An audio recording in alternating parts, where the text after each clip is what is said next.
जय हिंद, जय भारत। नमस्कार साथियों, स्वागत है आपका आपके न्यूज चैनल जन चेतना न्यूज में। मैं आपका अनमोल सिंह। आइए रुक करते हैं अब तक की बड़ी खबरों पर।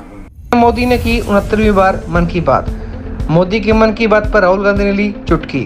देश भर में 72वां वन महोत्सव मनाया जा रहा है। अब खबरें विस्तार से। देश के प्रधानमंत्री नरेंद्र मोदी ने मन की बात के 69वें संस्करण में टोक्यो ओलंपिक पर चर्चा की। ओलंपिक में रजत पदक जीतने वाली मीराबाई चानू की तारीफ करते हुए कहा कि ओलंपिक में तिरंगा लहराता देखकर पूरा देश रोमांचित हो उठा। मेरे प्यारे देशवासियों, नमस्कार। 2 दिन पहले की कुछ अद्भुत तस्वीरें, कुछ यादगार पल अब भी मेरी आंखों के सामने हैं। इसलिए इस बार मन की बात की शुरुआत उन्हीं पलों से करते हैं। टोक्यो ओलंपिक्स में भारतीय खिलाड़ियों को तिरंगा लेकर चलते देखकर मैं ही नहीं, पूरा देश रोमांचित हो उठा। पूरे देश ने जैसे एक होकर अपने इन योद्धाओं से कहा, विजय भव, विजय भव। जब ये खिलाड़ी भारत से गए थे तो मुझे इनसे गपशप करने का, उनके बारे में जानने और देश को बताने का अवसर मिला था। ये खिलाड़ी जीवन की अनेक चुनौतियों को पार करते हुए यहाँ पहुंचे हैं। आज उनके पास आपके प्यार और सपोर्ट की ताकत है। इसलिए आइए मिलकर अपने सभी खिलाड़ियों को अपनी शुभकामनाएं, उनका हौसला बढ़ाएं। सोशल मीडिया पर ओलंपिक खिलाड़ियों के सपोर्ट के लिए हमारा विक्ट्री पंच कैंपेन अब शुरू हो चुका है। आप भी अपनी टीम के साथ अपना विक्ट्री पंच शेयर करिए, इंडिया के लिए चीयर करिए। मोदी ने अपने संबोधन में कहा कि इस बार 15 अगस्त को देश अपनी आजादी के 75वें साल में प्रवेश कर रहा है। यह हमारा बहुत बड़ा सौभाग्य है कि जिस आजादी के लिए देश ने सदियों का इंतजार किया, उसके 75 वर्ष होने के हम साक्षी बन रहे हैं। साथियों, इस बार 15 अगस्त को देश अपनी आजादी के 75वें साल में प्रवेश कर रहा है। यह हमारा बहुत बड़ा सौभाग्य है कि जिस आजादी के लिए देश ने सदियों का इंतजार किया, उसके 75 वर्ष होने के हम साक्षी बन रहे हैं। आपको याद होगा, आजादी के 75 साल मनाने के लिए 12 मार्च को बापू के साबरमती आश्रम से अमृत महोत्सव की शुरुआत हुई थी। इसी दिन बापू की दांडी यात्रा को भी पुनर्जीवित किया गया था। तब से जम्मू कश्मीर से लेकर पुडुचेरी तक, गुजरात से लेकर पूर्वोत्तर तक देश भर में अमृत महोत्सव से जुड़े कार्यक्रम चल रहे हैं।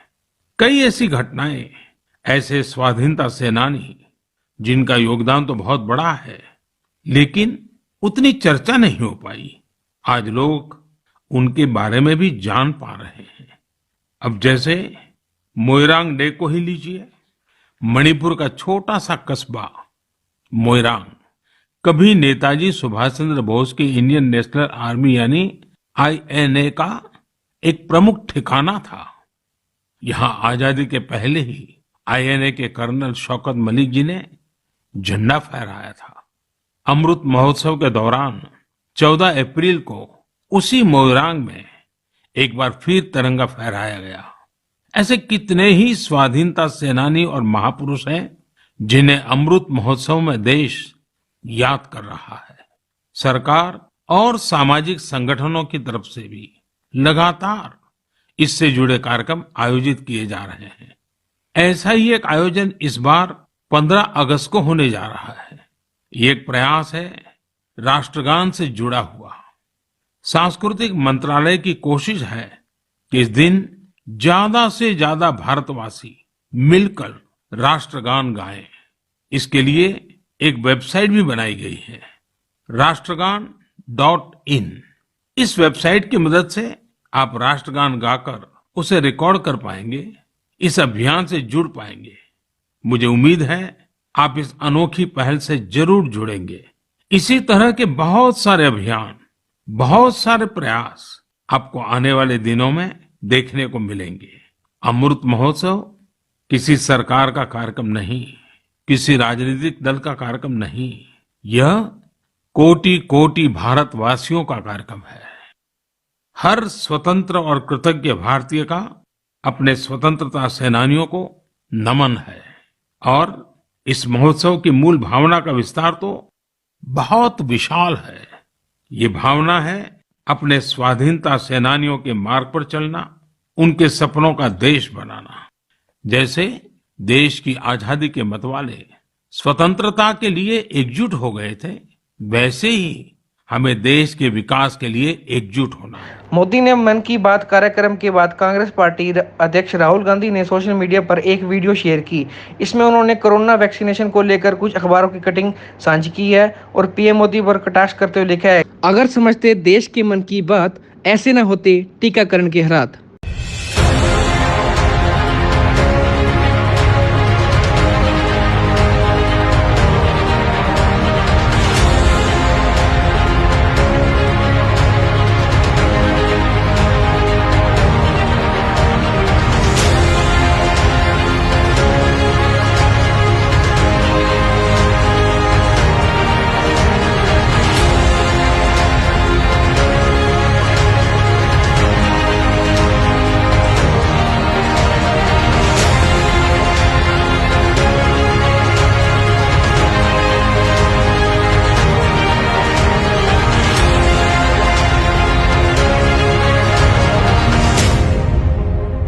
बहत्तरवें वन महोत्सव पर आज जिला भर में 1 लाख पौधे लगाए गए। उपायुक्त महावीर कौशिक ने स्थानीय नागरिक अस्पताल की आवासीय कॉलोनी में त्रिवेणी का पौधा लगाकर उसका शुभारंभ किया। उपायुक्त ने कहा कि पेड़ पौधों के बिना मनुष्य का जीवन अधूरा है। वहीं सांसद सुनीता दुग्गल ने भी पौधारोपण कर जल संरक्षण व पर्यावरण को सुरक्षित रखने का संदेश दिया। जल है तो कल है, जल ही जीवन है। हमें अपने पर्यावरण को और जल के संरक्षण के लिए हर संभव प्रयास करने चाहिए। आदरणीय प्रधानमंत्री श्री नरेंद्र मोदी जी ने इसीलिए जल मंत्रालय जो है उसका गठन किया और इसके साथ साथ हमारे माननीय मुख्यमंत्री श्री मनोहर लाल जी मेरा पानी मेरी विरासत के तहत पूरे हरियाणा प्रदेश के अंदर जल के संरक्षण के लिए प्रयासरत हैं। मेरा आप सब लोगों से अनुरोध है कि अभी मानसून का समय है, हमें ज्यादा से ज्यादा पौधारोपण करना चाहिए ताकि हम अपने पर्यावरण को संरक्षित कर सकें। और इसके साथ साथ मेरा प्रशासन से भी अनुरोध है कि प्रधानमंत्री ग्रामीण सड़क योजना के तहत जहां पर भी नई सड़कें बनी हैं या कि सड़कें अपग्रेड हो रही हैं, उसके दोनों तरफ ज्यादा से ज्यादा संख्या में पौधे लगाएं और अपने पर्यावरण को सुरक्षित रखें। बहुत बहुत धन्यवाद।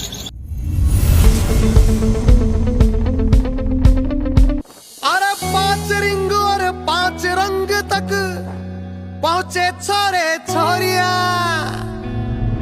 हरियाणा की माटी ने खोली है अपनी तिजोरिया।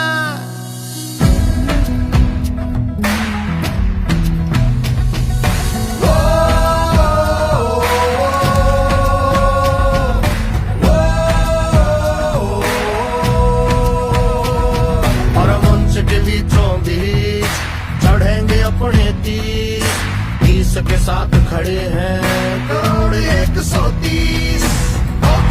में गाड़ेंगे लग तिरंगा फहराना, कर देंगे सारों को पट देश के संग हरियाणा,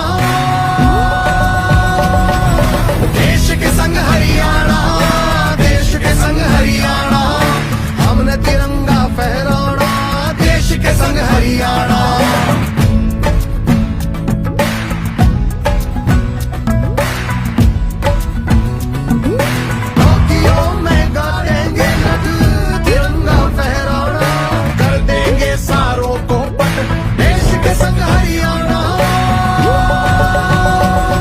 टोक्यो में गाड़ डांगे लठ, देश के संग हरियाणा, देश के संग हरियाणा।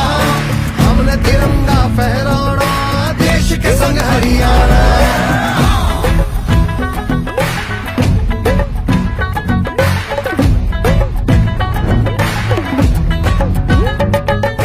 कोई किसान का छोरा है, कोई मजदूर की छोरी, कोई गरीब का बेटा है, कोई पिस्टल की बेटी, कोई फौज का गौरव है, कोई पापा की है परी, पर सबने मिलकर ठानी है देश की शान बढ़ानी है। हरियाणा की बारी है देश की शान बढ़ानी है। मुझे पूरा विश्वास है आप सब देश के लिए खेलते हुए देश का गौरव बढ़ाएंगे, नए मुकाम हासिल करेंगे।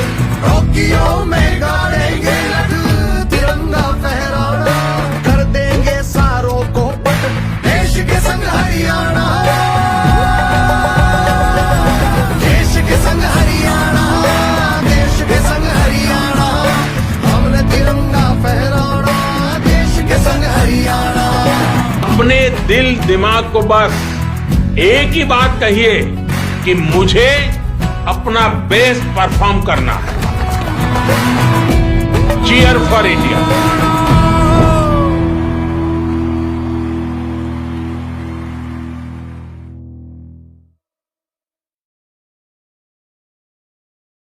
आज के लिए इतना ही। कल मिलेंगे इसी समय कुछ खास खबरों के साथ, और हमारे न्यूज चैनल जन चेतना को फेसबुक यूट्यूब पे सब्सक्राइब करना ना भूलें। नमस्कार।